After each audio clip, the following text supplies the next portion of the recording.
Welcome to episode 69. You said 69 of Driver Suit Blog Radio, and as always, I am your host, David G. Firestone. So I find myself in an unusual position this week. I've used up all of the news stories I had in reserve for last week, and nothing really major's happened. At least that's not really worth talking about. So I wasn't sure how to approach this week's podcast. Well, I'm going to take a snow day. And I'm fully aware of the fact that it's the 1st of May as I'm recording this, but I don't care. It's a snow day. From here on out, snow days will be any time where I don't have my normal amount of work to work around, and I'm just going to talk about whatever is on my mind, and it's not going to be controversial. It's not going to be dragging on jobs or news or that kind of stuff. It's just fun. Because snow days are always fun. So I've got a lot of people at the house right now. My cousin came over from Minnesota, had to quit a very bad job, so he's been staying with me, and his cat is with him, and our cats do not get along, which is it's never a good sign when you're going downstairs and all you hear is ooh, like a cat making that noise. But, and I'll tell you this, I came home from work and my cousin's cat is sitting in a rocking chair, and I go over to it and I let her sniff my hand, I scratch her ears, and she lets me do it. She's not running away or hissing, so it's good that she's trusting me. And then I look over at my cat Zoe, and she's giving me this look like, you piece of crap. You piece of crap. Just that insane jealousy. But she did come in and get my attention a little later, so I think all is forgiven between us. What else can I talk about? I'll talk about this. I have 3 YouTube channels. This one, DGF29 Productions, my main channel, and DGF2099 V2, my second channel. The primary videos that I have on there as of now are whenever I do a thunderstorm video, and my pinball videos with my 1977 Cosmic Pinball machine. I've spent the better part of a week fixing a lot of the issues that have been plaguing it. I'm not going to get the pop bumpers working. That's just how it is. But I did get the lights fixed. I did fix a lot of the issues, and it's working much better now. I don't have to shake it to get the pinballs in the right position, which I had to. So that's a lot of fun. Here's a fun fact. Did you know that between 1976 and 1980, Brunswick Bowling made pinball tables? Yep. Brunswick.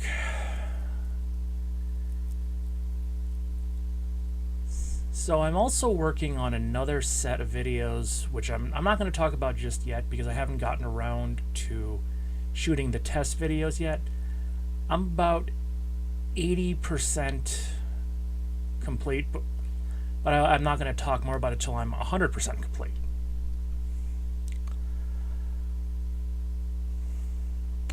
Let me see.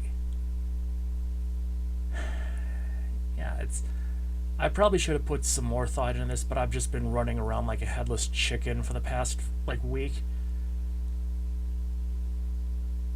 I had to move my YouTube production day from Monday, May 1st to Saturday the 29th because of a few issues, so I didn't get a chance to come up with any kind of note on this.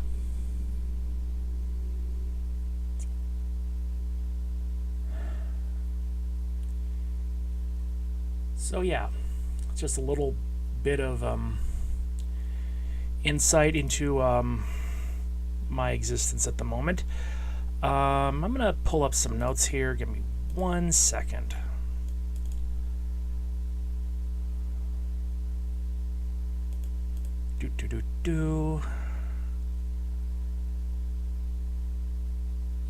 Don't really have anything in the pipeline. Thought I did. Okay, I'm gonna pause it right here. I'm gonna just come up with something and I'll be right back. And I'm back. I had to take a few minutes just to look something up because I've been wanting to talk about this for a while. I had done some notes, I just couldn't find them. I'd saved them in the wrong folder, being the idiot that I am. So the new season of Beavis and Butthead at the time of recording has just started. I like this new version of Beavis and Butthead. The 2011, I don't know if you can call it, it's a reboot in a certain sense, but I'll discuss that in a little bit. This new version of Beavis and Butthead started with Beavis and Butthead Do the Universe, and with season 2 on Paramount Plus. It's really entertaining. The characters are still good. And they also they have a multiverse thing where it's Beavis and Butthead got shot through a wormhole in 2022, and then there's Beavis and Butthead are middle-aged and still living in Highland.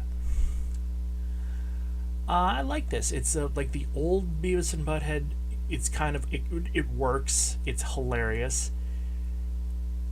And the old school duel are still entertaining too.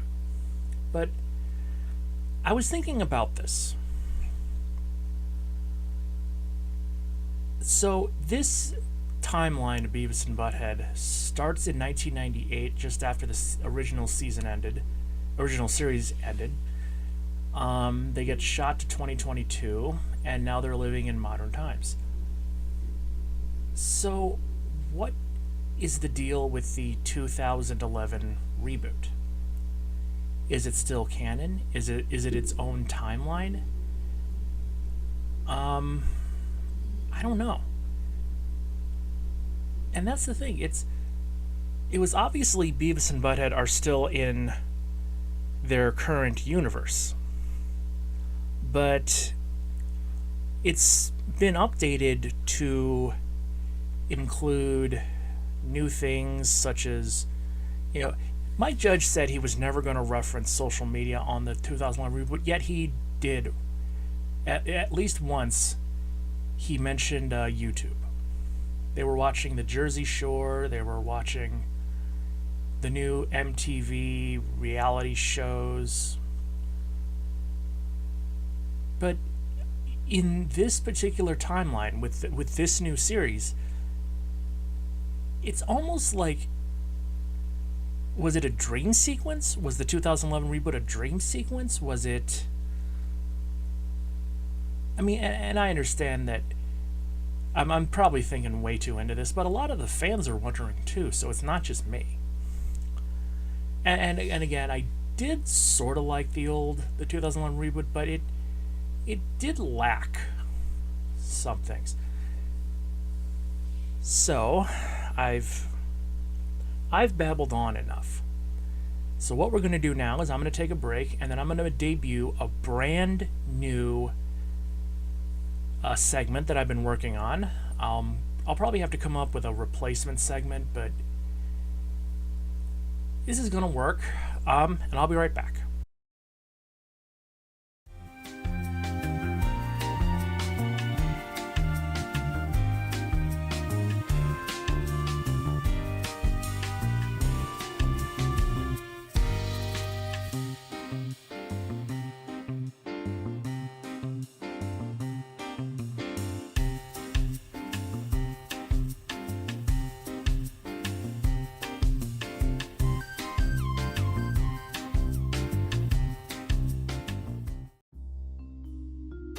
This week we have another edition of Tailgating Time. I'm bringing this segment back with a new setup, which I call the Under 20 Under 20 meal. What is an Under 20 Under 20 meal? Well, I will be preparing a meal to consume while watching racing under the following parameters. Number 1, no pre-made, frozen, boxed, or canned meals unless they are part of a larger recipe. The above sets of meals can be combined if they are used as ingredients. All dishes must contain at least 3 ingredients. Total meal cost cannot exceed $20. Total meal prep and cook time cannot exceed 20 minutes. So, for the first episode, I will be making a 7-cheese Alfredo pizza. Many people think that cheese pizza is the most bland and boring kind of pizza because it's, well, a pizza with no real toppings. On the other hand, cheese pizza does have its fans, and I'm one of them. I think cheese pizza is highly underrated, and I think cheese pizza is rather delicious. It's simple, it's filling, and it tastes great. Also, it's a good test bed for trying new hot sauces.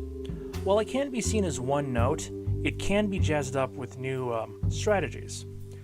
One night, after a few drinks, I made this kind of pizza, and I've been making it ever since because I like it so much.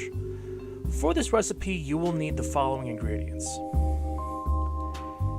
A 16-ounce jar of Signature Select 4-cheese Alfredo pasta sauce, $2.49, and contains the following cheeses: Parmesan, Ricotta, Romano, and Provolone. You will need an 8-ounce bag of Lucerne Italian-style 6-cheese blend. It contains the following cheeses: mozzarella, provolone, Asiago, Parmesan, Romano, and Fontina.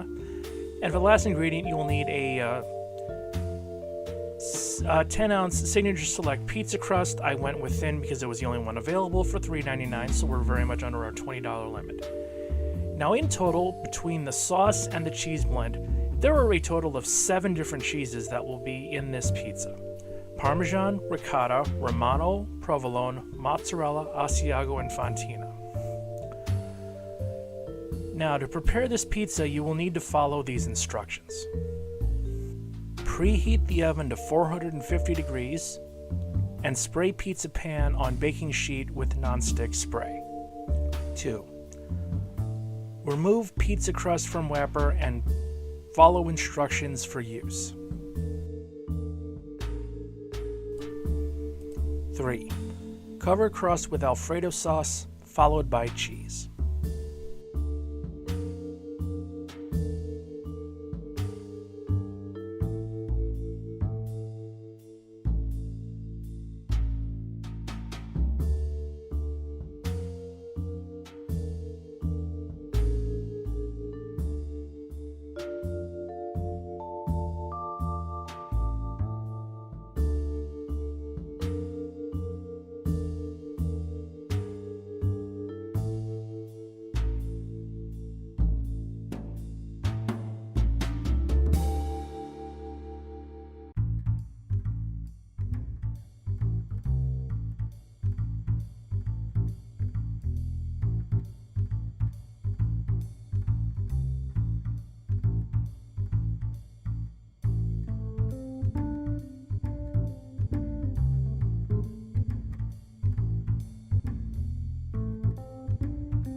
Take the tray, place it in the oven, and bake for 8 to 10 minutes.